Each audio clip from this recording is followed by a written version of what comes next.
Hello, welcome to math GB channel. আমি তোমাদেরকে আজকে ক্লাস সেভেনের অঙ্ক করাবো। ঠিক আছে, আগের দিন আমরা কিন্তু 30 পেজের আগে পর্যন্ত কিন্তু আমাদের হয়ে গিয়েছিল। আজকে হচ্ছে আমাদের 30 পেজ। এটা হচ্ছে ক্লাস সেভেনের যে পর্ষদের যে বই আছে সেই বইটা থেকে কিন্তু অঙ্কগুলো আমরা করাচ্ছি। তো প্রথমে আমরা চলে আসি 30 নম্বর পেজের 4 দাগে।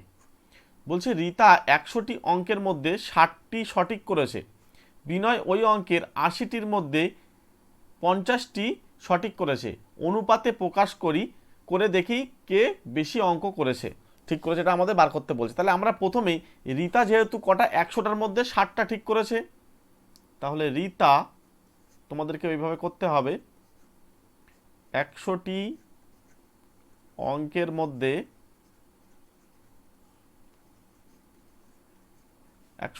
মধ্যে 60টি ঠিক করেছে বা সঠিক করেছে।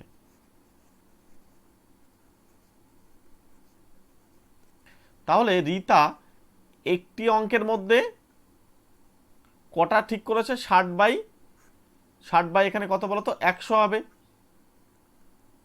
তাহলে এটা যদি আমরা কাটাকুটি করে নিই, তাহলে উপরে শূন্য একটা কাটছে আর নিচে হচ্ছে, এখানে দেখো কাটলে হচ্ছে উপরে 3 আর নিচে হচ্ছে 5। তার মানে 3/5 এত অংশ কিন্তু সে সঠিক করেছে, এটা মনে রাখতে হবে।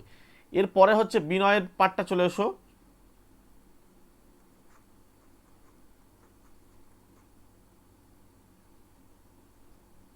বিনয় 80টার মধ্যে সঠিক করেছে 50টা। তার মানে একটাতে সে সঠিক করেছে কতটা? 50/80। এখন আমাদেরকে যেহেতু এখানে আমাদের বার করতে হবে কে সবচেয়ে বেশি করেছে, তাহলে এটা কাটলে শূন্য, তাহলে এটার অনুপাত হচ্ছে 5/8। তার মানে এই যে 5/8 একটা আসলো আর এখানে একটা 3/5 আসলো, আমরা কিন্তু বুঝতে পারবো না। ঠিক আছে, যদি সম্ভব হয় এটাকে আমরা দুজনকে নিচেই সমান করে নেব। এই পার্টটাকে এমন কিছু একটা দিয়ে গুণ করব, উপরে এবং নিচেই এমন কিছু দিয়ে একটা গুণ করব যাতে যেন নিচেই দুটো সমান হয়। তাহলে এখানে হচ্ছে 5 আর নিচে হচ্ছে 8। দেখো আমি যদি নিচে 5 দিয়ে গুণ করি আর উপরে যদি 5 দিয়ে গুণ করি, এটা যদি 8 দিয়ে গুণ করি, তাহলে দেখো আমাদের নিচে চলে আসছে 24 আর উপরে হচ্ছে, সরি, নিচে হচ্ছে আমাদের 40 আর উপরে হচ্ছে আমাদের 24। তার মানে এখানে আমাদের হচ্ছে 5×5 = 25 আর নিচে হচ্ছে আমাদের 40। তার মানে বিনয় করেছে 40টার মধ্যে 25টা ঠিক, আর রীতা করেছে 40টার মধ্যে 24টা ঠিক। তাহলে কে বেশি করেছে? তাহলে এখানে কিন্তু আমরা বলতে পারবো বিনয় কিন্তু বেশি অঙ্ক করেছে। দেখো 25টা করেছে, তার মানে বিনয় এখানে বেশি করেছে। যদি বলো শতকরা, তাও শতকরাও বেশি করেছে। ঠিক আছে, তো চলো আমরা এটা শতকরা দিয়ে করলেও হয়, তো অসুবিধা নেই, এটা করলেই হবে। চলো আমরা এর পরের অঙ্ক চলে যাই, যেহেতু আমাদের হাতে সময় কম। ঠিক আছে, পরের অঙ্কগুলো তোমরা একটু করে নেবে, কারণ এখানে সব অঙ্ক এখন করা সম্ভব হবে না। আমি জাস্ট একটু টাস্ক করে করে যাব, হ্যাঁ, যে তোমাদেরকে একটু বলে দেবো। বলছে দুটি বাড়ির দামের অনুপাত হচ্ছে 4:3। বলছে দ্বিতীয় বাড়ির দাম হচ্ছে এত টাকা, প্রথম বাড়ির দাম কত সেটা আমাদেরকে বার করতে বলছে। তার মানে আমাদের অনুপাতটা জানি কত, 4:3। তাহলে অনুপাত লিখছি 4/3। তার মানে এখানে আমাদের কি বলেছে, দ্বিতীয় বাড়ির দাম এত টাকা। তার মানে এই দ্বিতীয় বাড়ি মানে হচ্ছে 3 অংশের দাম। তার মানে এটার এটার মূল্য হচ্ছে 420,000। তাহলে 1 অংশ মানে কত হবে? 1 অংশ মানে এখানে 3×14 = 42, 14। তাহলে এইটার সঙ্গে এবার আমাদের কি করতে হবে, 4 দিয়ে গুণ করলে প্রথম বাড়ির দামটা কিন্তু দিয়ে যাবে। তাহলে 4 দিয়ে গুণ করে 4×14 = 56। ঠিক আছে, এবার আমাদেরকে কি করতে হবে, বলছে প্রথম বাড়ির দাম যদি 70,000 টাকা বেশি হতো তবে তাদের দামের অনুপাত কত। তাহলে প্রথম বাড়ির দাম যেটা, যদি 70,000 টাকা যদি বেশি হতো, তাহলে প্রথম বাড়ির দাম কত সেটা আমরা বার করে নেব। প্রথম বাড়ির দাম হচ্ছে এই যে যেটা দেওয়া রয়েছে এটা, তার সঙ্গে যদি 70,000 যদি বেশি হতো, তাহলে এটার সঙ্গে কি করবে, জাস্ট আমি তোমাদেরকে একটু বুঝিয়ে রেখে দিই, এটার সঙ্গে জাস্ট 70,000 কিন্তু তোমরা যোগ করবে। যোগ করার পরে যেটা আসবে এটা হচ্ছে প্রথম বাড়ির দাম। আর এখানে দ্বিতীয় বাড়ি তো আমরা এখান থেকে বার করতে পারছি যে দ্বিতীয় বাড়ির দাম হচ্ছে আমাদের দিয়ে দিয়েছে। তাহলে এই দুজনের তখন অনুপাতটা বার করে দেবে। অনুপাত বার করলে যেটা আসবে সেটা তখন এই পরের পাঠের অনুপাতের মান। চলো আমরা পরবর্তী প্রশ্নে চলে যাই। ক্লাস সেভেনের এবার আমাদের হচ্ছে 32 নম্বর পেজ। বলছে গত বছরে রসকুন্ডু গ্রামে স্বাক্ষর ও অক্ষর পরিচয়হীন লোকের সংখ্যার অনুপাত ছিল 4:1। বলছে ওই গ্রামে মোট জনসংখ্যা যদি 6550 জন হয় তাহলে স্বাক্ষর ও অক্ষরহীন পরিচয়হীনের লোক সংখ্যা কত। তাহলে আমরা কি করব, সবার প্রথমেই এদের অনুপাত যেহেতু আমরা জানি, তাহলে আমরা সবার প্রথমে আনুপাতিক ভাগার লিখে নেব। ঠিক আছে, এই এতজনে 6550 এতজনে স্বাক্ষর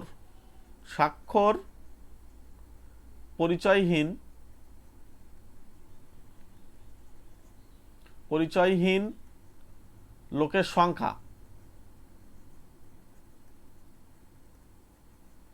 সংখ্যা কত হয় বলতো?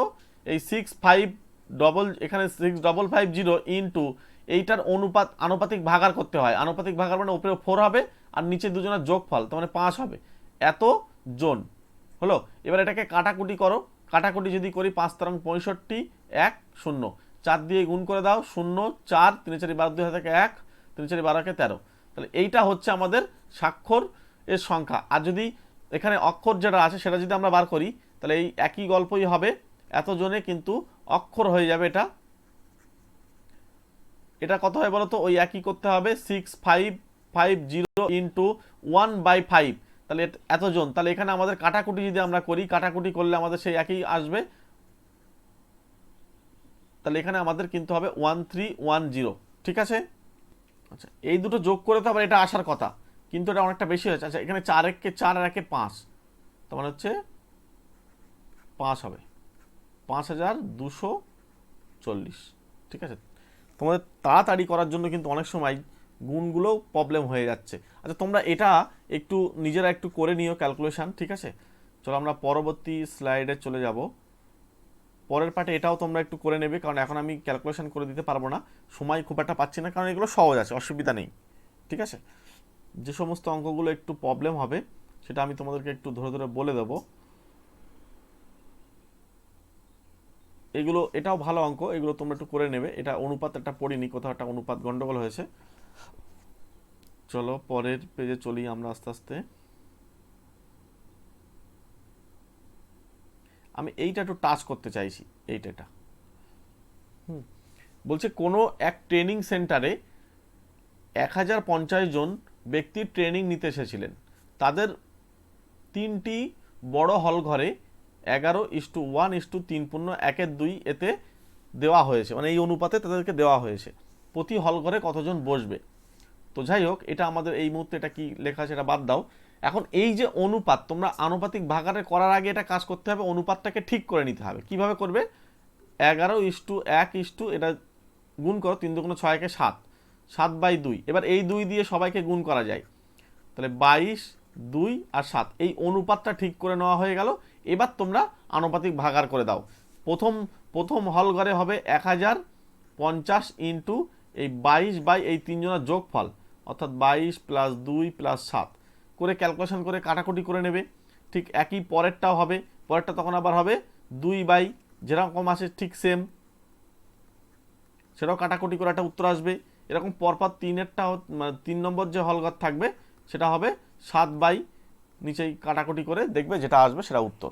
ওকে, পরে এখানে 4টে অনুপাত দিয়েছে, কোনো অসুবিধা নেই, প্রত্যেকের আনুপাতিক ভাগার করে তোমরা কিন্তু করে নিতে পারবে।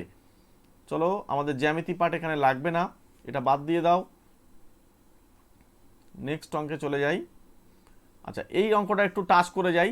বলছে 9000 টাকা 3 বন্ধুর মধ্যে এমনভাবে ভাগ করে দিই যেন প্রথম বন্ধু যা পায় দ্বিতীয় বন্ধু তার দ্বিগুণ পায়, এবং তৃতীয় বন্ধু প্রথম বন্ধুর প্রাপ্য মোটের অর্ধেক টাকা পায়। মানে প্রথম যে 2 বন্ধু রয়েছে তাদের দুজনের প্রাপ্য টাকার অর্ধেক পায়। তার মানে কি, আমরা যদি ধরে নিই প্রথম বন্ধু 1 টাকা পায়, তাহলে দ্বিতীয় বন্ধু পাবে 2 টাকা, তাহলে তৃতীয় বন্ধু কত পাবে? 1 আর যোগ 2 করে 2 দিয়ে ভাগ, তাহলে 3/2 এত টাকা।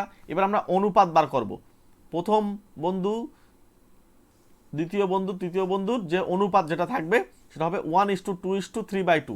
এবার এই 2টা আমরা সবার সঙ্গে গুণ করেছি, তাহলে প্রথমে 1 এর সঙ্গে গুণ করলে 2, 2 এর সঙ্গে গুণ করলে 4, আর 3 এটা 2 কেটে যায়, তখন হচ্ছে আমাদের 3। অনুপাতটা পেয়ে গেলাম। এবার তোমরা আনুপাতিক ভাগারে প্রথম বন্ধুর হচ্ছে 9000 টাকা ইন্টু 9000 না 900 দিয়েছিল, দেখে নিই একটু, 9000 টাকা দিয়েছিল। তো এই 9000 প্রথম বন্ধু পাবে কত বলো তো?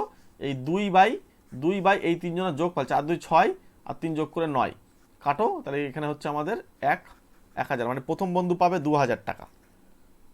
দ্বিতীয় বন্ধু কত পাবে নিশ্চয়ই এবার বুঝতে পারছো। দ্বিতীয় বন্ধু ঠিক একইভাবেই করতে হবে, ওই 9000, এখানে ওই 9000 ইন্টু হচ্ছে 4/9, তার মানে 4000 টাকা পাবে। ক্লিয়ার? এগুলো একটু তোমরা খাতায় লিখে লিখে করে নেবে, সময় কম, আমরা তাড়াতাড়ি করে করছি। এখানে হচ্ছে 3/9, তোমাদেরকে জাস্ট একটু ধরিয়ে দেওয়ার চেষ্টা করছি, ঠিক আছে? একটু ধরিয়ে দিলে তোমরা কিন্তু অঙ্কগুলো করে আসতে পারবে ক্যালকুলেশান। পরেরটা 4টে অনুপাত দিয়েছে, সেই একই গল্পই দিয়েই কিন্তু অঙ্কগুলো করতে হবে। চলো আমরা পরবর্তী স্লাইডে চলে যাব। চলো এগুলো তোমরা একটু নিজেরা করো। এবার আমরা চলে আসি পেজ নাম্বার 138, খুব গুরুত্বপূর্ণ অঙ্ক আছে এই জায়গায়, ঠিক আছে? 138 নম্বর যে পেজ, এটা হচ্ছে বর্গমূল নির্ণয়। এখানে খুব গুরুত্বপূর্ণ অঙ্ক আছে, দেখবে এই ধরনের অঙ্কই তোমাদের পরীক্ষায় কিন্তু থেকে যাবে। চলো আমরা বলে দিই আস্তে আস্তে। এই জায়গায় বেশ কিছু অঙ্ক আছে যেগুলো খুব গুরুত্বপূর্ণ। বলছে একটি বর্গক্ষেত্রের ক্ষেত্রফল দেওয়া রয়েছে কত, এখানে আমাদের বর্গক্ষেত্রের যে ক্ষেত্রফলটা দেওয়া রয়েছে 1089/625 বর্গ সেমি। বলছে বর্গক্ষেত্রে একটি বাহুর দৈর্ঘ্য কত। এর মানে কি জানো, বর্গক্ষেত্রের ক্ষেত্রফল হচ্ছে বাহু গুণ বাহু, অর্থাৎ বাহু স্কোয়ার। তাহলে সেক্ষেত্রে আমাদের যদি আমরা এটার একটি বাহুর দৈর্ঘ্য বার করি, আমাদের যেহেতু বাহুর দৈর্ঘ্য বার করতে বলছে, বর্গক্ষেত্রের একটি বাহুর দৈর্ঘ্য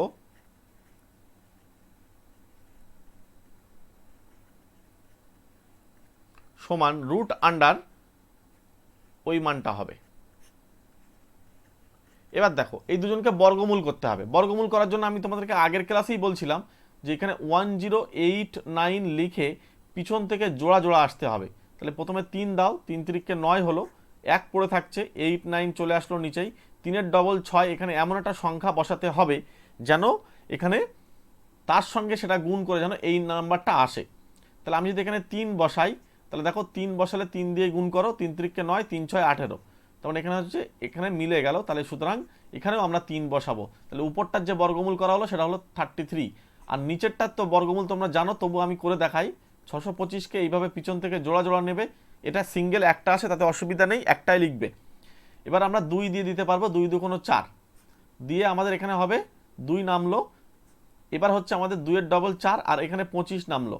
এমন একটা সংখ্যা এখানে বসাতে হবে, সেই সংখ্যাও এখানে বসাবো। তাহলে 5 বসাও, দেখো আমাদের কিন্তু 5 5 25-এর 5, 4 5 20, আর এখানে হাতে 2 22, তাহলে হচ্ছে 225। এবার এইখানেও আমরা তাহলে 5 বসাবো, তাহলে নিচেই হচ্ছে আমাদের 5। তার মানে এই যে বর্গক্ষেত্রে একটা বাহুর দৈর্ঘ্য হবে 33/25। ক্লিয়ার? অবশ্যই তোমরা একটা একক বলে লিখে দেবে, সেই এককটা কিন্তু এটা সেন্টিমিটার। এই এককের জন্য তোমাদের কিন্তু নাম্বার কাটতে পারে। আর ভগ্নাংশের বর্গমূল এখন যা তোমরা শিখে গেলে, এইগুলো তোমরা একটু নিজেরা হাতে ধরে করে নাও। ক্লাস 7টা আমরা দেখি আজকে কতটা কি করা যায়, যদি না হয় আমরা আর একদিনে শেষ করে দেবো। হ্যাঁ, আচ্ছা এই অঙ্কটা একটু টাচ করে যায়, 3 দাগেরটা। বলছি 121/169 এর বর্গমূলকে কত দিয়ে গুণ করলে গুণফল 1 পাবো। তার মানে আমাদেরকে এর বর্গমূলকে কি দিয়ে গুণ করতে হবে, তাহলে আগে বর্গমূল করতে হবে। 1 to 1 ডিভাইডেড বাই 169, একে কি দিয়ে গুণ করলে 1 পাবো, তাহলে এক্স দিয়ে গুণ করলে 1 পাবো ধরে নিচ্ছি। তাহলে এটা বর্গমূল করলে কত হবে, 11/13 ইন্টু এক্স সমান 1। তার মানে পরের লাইনে বাদিয়ে এটা হবে এক্স ইজ ইকালস টু 1/11/13। এবার পরের লাইনে আমরা কিন্তু বাদিয়ে বলতে পারবো এই 11/13টা উল্টে যাবে, 13/11 হয়ে যাবে। দেখো তোমরা যেহেতু অনেক দিন হয়ে গিয়েছে, যার জন্য কিন্তু আমি তোমাদেরকে ধরে ধরে কিন্তু পড়াচ্ছি, যাতে তোমাদের একেবারে ধারণাগুলো ক্লিয়ার হয়, যাতে পরীক্ষা হলে করে আসতে পারো। আমি এটা একটু টাচ করে যেতে চাইছি, কারণ এই চ্যাপ্টারে খুব ভালো ভালো অঙ্ক আসে। দুটি ধনাত্মক সংখ্যার একটি অপরটির দ্বিগুণ। বলছে সংখ্যা দুটির গুণফল আমরা জানি, এটা হলে সংখ্যা দুটি কী কী হবে সেটা আমাদের বার করতে বলছে। আমি জাস্ট তোমাদেরকে একটা তথ্য দিই, এখানকার যে সংখ্যাটি হবে সেই সংখ্যাটি হবে রুট আন্ডার এই যে মানটা আসে না 1/729কে 2 দিয়ে আগে ভাগ করে নেবে, নিয়ে যেটা বার হবে একটা সংখ্যা বার হবে। হলো? এবার আবার কি করতে হবে, যে সংখ্যাটা বেরিয়ে যাবে, এবার আমরা বলছি একটা সংখ্যা আটটা সংখ্যা দ্বিগুণ, তাহলে অন্য সংখ্যাটি কি হবে, তার 2 দিয়ে গুণ করে দেবে, তাহলে চলে আসবে। আমি আর করলাম না। চলো আমরা পরবর্তী অঙ্কে চলে যাব। পরের অঙ্কটাও ঠিক কি বলছে, কোন ভগ্নাংশকে সেই ভগ্নাংশ দিয়ে গুণ করলে গুণফল এত হবে, কিছুই না, এটাকে জাস্ট বর্গমূল করতে বলছে পরোক্ষভাবে। হ্যাঁ, এবার এটা ক্যালকুলেশনটা তোমাদের একটু কঠিন হতে পারে, এটা জাস্ট বর্গমূল করে দেবে, প্রথমে আগে গুণ করে নেবে, নিয়ে তারপর বর্গমূল। পরেরগুলো আমি আর এখানে বলছি না, জাস্ট একটু টাচ করে না গেলে আমি শেষ করতে পারবো না, সময় যেহেতু কম খুব। এই অঙ্কটা একটু টাচ করবো কারণ এটা ভালো একটা অঙ্ক, খুব গুরুত্বপূর্ণ অঙ্ক। পরীক্ষা আসার জন্য এই ধরনের অঙ্ক দেখবে পরীক্ষায় থাকবে। দুটি সংখ্যার গুণফল জানি, তাদের ভাগফল জানি। বলছে ভাগফল যদি এত হয় তাহলে সংখ্যা দুটি কি কি হবে। তাহলে আমাদের কি করতে হবে বলতো, এই গুণফল এবং ভাগফল জানি, তাহলে এদেরকে গুণ করতে হবে। 14/15 ইন্টু 35/24, তাহলে এটা হবে একটি সংখ্যা। একটি সংখ্যা এইটা রুট করলে যদি আমরা কাটাকুটি যদি করি তাহলে এখানে 5 দিয়ে কাটলে 3, আর এটা যদি 5 দিয়ে কাটি 7। এবার দেখো এটা যদি আমরা 2 দিয়ে কাটি তাহলে 7 হচ্ছে, আর এটা যদি আমরা 2 দিয়ে কাটি তাহলে 12 হচ্ছে। তাহলে উপরে আমাদের 7 গুণ 7, আর নিচে দেখো 3 বারণ 36, মানে 6 গুণ 6, মানে বর্গমূল যদি করে দিই তাহলে উপরে 7 আসবে, নিচে 6 আসবে, তাহলে 7/6। দেখো তোমরা হয়তো অনেকে কমেন্ট করছো যে এত সহজ অঙ্ক আসবে কি, বলা যায় না। কারণ যেহেতু তোমরা অনেক দিন হয়ে গিয়েছে তোমাদের পরীক্ষার সঙ্গে, মানে কি বলবো, পড়াশুনো থেকে বেরিয়ে এসছো, সুতরাং প্রশ্ন হয়তো সহজই দেবে কিন্তু ম্যাক্সিমাম জনই কিন্তু করতে পারবে না। তার কারণ হচ্ছে যেহেতু লিখে করে আসতে হবে, তো সুতরাং একটু তথ্য যদি না জানা থাকে অঙ্কগুলো করবে কিভাবে, সব তো ভুলে গিয়েছে। সেই জন্য আমি তোমাদেরকে একটু হাতে ধরে করাচ্ছি এবং সহজগুলো করাচ্ছি, যাতে 2-4 লাইন পেন চালিয়ে আসতে পারো, কিছুটা পরিমাণ নাম্বারও যদি পাও, জাস্ট ম্যাথে যদি পাসটুকু করে যাও। কারণ যেহেতু এখানে দুটো আলাদা আলাদাভাবে পাস করতে হবে, সেক্ষেত্রে জাস্ট তোমাকে হেল্প করছি আমি। জাস্ট আমি একবারও কিন্তু কোনো ক্লাসে বলিনি যে এই অঙ্কটাই আসবে বা এইটাই তোমাদের পরীক্ষায় দেবে, কিন্তু এটা আমি বলবো না। কিন্তু বাই চান্স যদি কমন পেয়ে যাও, এই তবে আমার বিশ্বাস, আমি যেহেতু দীর্ঘদিন ধরে পড়াচ্ছি, আমার বিশ্বাস যে এই টাইপসের অঙ্ক তোমাদের থাকবে। তোমরা পরীক্ষার খাতায় প্রশ্ন দেখবে, দেখবে এই টাইপসের অঙ্কই কিন্তু থাকবে। এবার তোমরা যারা আমাদের স্পেশাল ক্লাস নিতে চাইছো তারা এই নাম্বারে কন্ট্যাক্ট করে নিও, যেহেতু সময় আর নেই, তাড়াতাড়ি রেকর্ডিং ক্লাসগুলো দেখে নেবে, ঠিক আছে। ওখানে কিন্তু যে সমস্ত অঙ্কগুলো আসে পরীক্ষায়, শুধু মাদ্রাসা সার্ভিস কমিশন বলে না, সমস্ত পরীক্ষার জন্যই কিন্তু ওই অঙ্কগুলোই পরীক্ষায় আসে, এবং সেই অঙ্কগুলোকেই একটু যেহেতু ডিটেলসে করতে হবে, সুতরাং সেই অঙ্কগুলো যদি একটু ডিটেলসে করে যাও তাহলে কিছুটা হলেও যদি একটু হেল্প হয়, ঠিক আছে। যেহেতু অনেক দিন হয়ে গিয়েছে, আমরাও বা কী করি, আমাদের হাতে যদি একটা মাস সময় থাকতো আমরা তোমাদেরকে ধরে ধরে প্রত্যেকটা ক্লাস পড়াতাম। ক্লাস 7, 6, 7, 8, 9, 10 এই প্রত্যেকটা ক্লাস ধরে ধরে পড়াতাম, এবং তোমাদেরকে একটা বেশ ভালোভাবে প্যাকেজ তৈরি করে তোমাদেরকে দিতাম। সেই সুযোগটা তো আমরা পাইনি, এবং সেই সুযোগটা তোমরাও পাওনি যে তোমরা মন খুলে একটু সময় দিয়ে পড়বে। আর যদিও এখন অনেক বয়স হয়ে গেছে, এনার্জি নেই, কি করা যাবে। তো যাই হোক, সব কিছুর ওপরে একটা সুযোগ পেয়েছো, এই সুযোগ সত্যি কথা বলতে মিরাক্কেল, এই সুযোগ আসে না। এরম সুযোগ সত্যি কথা বলতে মানে ইতিহাসে আর মনে হয় নেই, আমার জানা নেই, অ্যাটলিস্ট আমি জানি না। তো সুতরাং সেই সুযোগটা আমার মনে হয় একটু কাজে লাগাও, হাতে মাত্র আর একটা দিন, ঠিক আছে, একটু কাজে লাগাও, যতটা সম্ভব করো, ঠিক আছে। যদি বাই চান্স কিছু জিনিস কমন পাও, আর কিছু জিনিস যদি নিজের মনের থেকে যদি কিছু করে আসতে পারো, কিছু যদি জানা থাকে, তাহলে দেখবে তোমাদের ভালো লাগবে। আমি বলছি না যে এই আমার ক্লাসটায় দেখে যাও, দেখে গেলেই তুমি সব কমন পেয়ে যাবে, ব্যাপারটা তা না, কিন্তু আমি তোমাদেরকে ধরানোর চেষ্টা করছি। একটু সময় পেলে এইসব অঙ্কগুলো ধরে ধরে সব করে দিতাম। এই অঙ্কগুলো খুব সুন্দর সুন্দর অঙ্ক, জানো, এইগুলো সব পরীক্ষায় বারবার বারবার আসে। ওই জন্য তোমাদেরকে আমি প্রথম থেকে বলছি যে প্রথম থেকে শেষ পর্যন্ত পুরো ক্লাসটা দেখো। এর আগেও আমি কিন্তু তোমাদেরকে যে ক্লাসগুলো করেছিলাম সেই ক্লাসগুলো তোমরা পরপর দেখে আসো, দেখবে তোমাদের অনেক হেল্প হবে আশা করি, ঠিক আছে। এবং তোমাদেরকে একটা কথা আমি বলি, একটা রিকোয়েস্ট তোমাদেরকে করি, এই চ্যানেলটাতে কিন্তু ক্লাস 6 থেকে কিন্তু ক্লাস 12 পর্যন্ত কিন্তু ম্যাথ করাই, ঠিক আছে। তোমরা যারা এর পরে, তো 1 তারিখের পরে তোমরা তো আর পরীক্ষা দিতে পারবে না, সুতরাং যারা তোমাদের বাড়িতে যদি কেউ থেকে থাকে, ক্লাস 6 থেকে ক্লাস 12 এর মধ্যে যদি কেউ থেকে থাকে, তাহলে অবশ্যই তাদেরকে এই চ্যানেলটা ফলো করতে বলো। আমরা কিন্তু ক্লাস 6 থেকে ক্লাস 12 পর্যন্ত ম্যাথগুলোকে ধরে ধরে কিন্তু শেখাই। এখন যেহেতু তাড়াহুড়ো করতে হচ্ছে, অনেক সময় ক্যালকুলেশনও গন্ডগোল হচ্ছে, কিন্তু তখন আমরা ধরে ধরে আস্তে আস্তে ক্যালকুলেশনগুলো করাই, যাতে তোমাদের পরিপূর্ণ ধারণা আসে। যাই হোক, আমরা বেশি কথা বাড়াবো না, চলো আমরা শুরু করছি। এই অঙ্ক সত্যি কথা বলতে দুটো অঙ্ক দুটোই খুব গুরুত্বপূর্ণ, ঠিক আছে, এটাও গুরুত্বপূর্ণ, এটাও গুরুত্বপূর্ণ, এই ধরনের অঙ্কই পরীক্ষায় কিন্তু পেয়ে যাবে। তো এই অঙ্কটা সত্যি বলতে খুব গুরুত্বপূর্ণ অঙ্ক, এই দুটো অঙ্কই। যেহেতু আমি আগের অঙ্কটার সঙ্গে এটা সমান পাচ্ছি, সুতরাং তোমাদের হাতে ছেড়ে দিলাম, ঠিক আছে। একটু ধৈর্য ধরে দেখো, ঠিক আছে। এবার এই অঙ্কটা তোমাদেরকে আমি বলি, খুব গুরুত্বপূর্ণ অঙ্ক, বাই চান্স কমন পেয়ে গেলে দেখবে তখন ভীষণ আনন্দ হবে। এখানে আমি এইটা একটু ধরে ধরে ক্যালকুলেশন করি। এই রিলেটেড অঙ্কগুলো কিন্তু কম্পিটিটিভ এক্সামগুলোতে ভীষণ আসে, ভীষণ আসে। এই প্রথমে আগে এই রুটটা করে নিতে হয়। 9/64কে রুট করলে আমাদের আসে 3/8, ঠিক আছে। আর এই রুটটা আগে, ভিতরের রুটটা যদি করে নিই তাহলে হচ্ছে 5/8। এবার আমাদেরকে আগে কিন্তু লসাগু করে নিতে হবে, নিচে 8 লসাগু, তাহলে উপরে হচ্ছে 3 + 5, তার মানে আমাদের হবে উপরে হচ্ছে 8 আর নিচে হচ্ছে 8। কেটে গেলে কিন্তু আমাদের উপরে নিচে কাটলে 1 হয়, আর 1কে রুট করলে মনে রাখবে 1 হয়। তোমরা একটা লাইক করো, তোমাদের কাছে একটা রিকোয়েস্ট, তোমরা একটা লাইক করো এবং চ্যানেলটা সাবস্ক্রাইব করে রেখে দাও, ঠিক আছে। তোমাদের যদি এর পরে কাজে নাও লাগে, তোমাদের ফ্যামিলিতে কারোর না কারোর কাজে লেগে যাবে চ্যানেলটা। ম্যাথ জিবি চ্যানেলটাকে তোমরা, ম্যাথ জিবি এই চ্যানেলটাকে তোমরা সাবস্ক্রাইব করে রেখে দাও। পরবর্তীকালে তোমাদের ফ্যামিলিতে প্রত্যেকটা ক্লাসের জন্য কিন্তু কাজে লেগে যাবে। তো যাই হোক, এটা 1 এর পরের চ্যাপ্টার, এবং এর পরের যে অঙ্কটা আছে দেখো, এটা আমরা কিভাবে করব। সব এইভাবে রুট করলে উপরে 1 নিচেই 2, পরেরটা 1/3, পরেরটা -1/4, তারপরে 1/5। এবার তুমি এদেরকে ধরে কি করবে, ডাইরেক্ট লসাগু করে দাও।